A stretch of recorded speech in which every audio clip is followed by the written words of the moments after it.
In April 2023, millions of residents across dozens of towns and cities in Amhara region held anti-government protests over a number of reasons.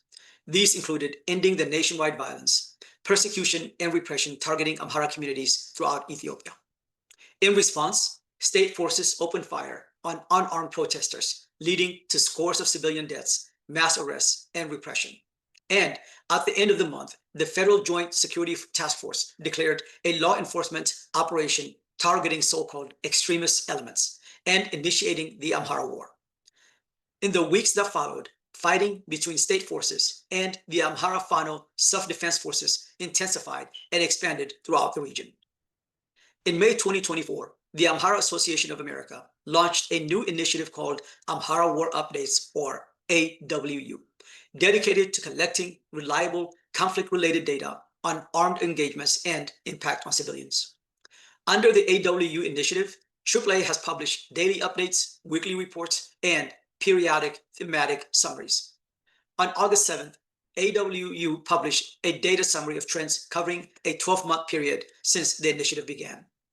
Between May 2024 and May 2025, AWU has recorded battle events and human rights violations incidents across more than 170 districts in 25 zones in 5 regions, leading to tens of thousands of casualties. During the reporting period, AAA's data shows that the region forces killed amount to 97.5% of the total casualties, and in terms of the sheer number, the total number of regime soldiers killed is close to 31,000.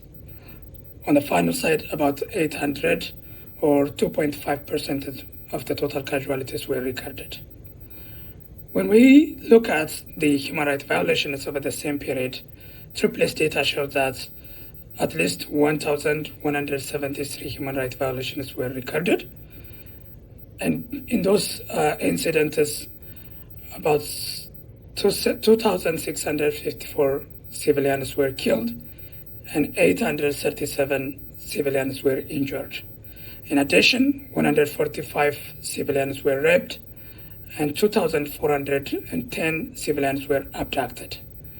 There was also mass arrest of civilians targeting their Amharas in particular, and AAA's data showed that at least there were 4,130 arbitrary arrests. In addition, AAA's data shows that there were 136 aerial strikes by drone and Air Force bombers that has resulted in 863 civilian casualties. Of those, 656 were killed and 204 were injured.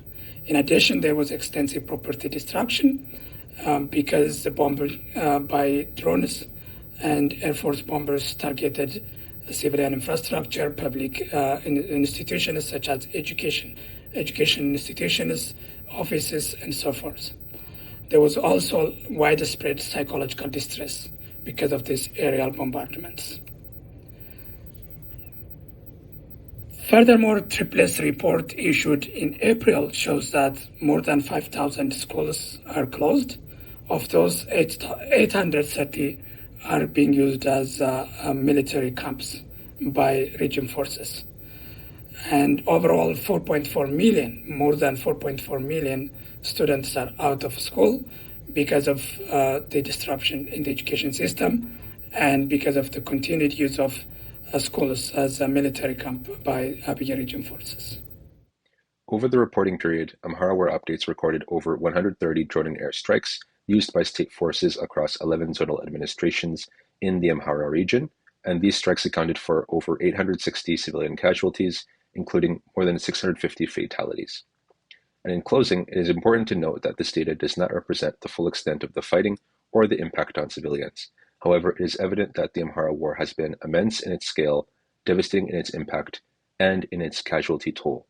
This is why we hope that those reading this report can share it widely for educational purposes and to urge global leaders to act to end the fighting, promote respect for human rights, and justice and accountability for all crimes committed for a better future for all. Thank you.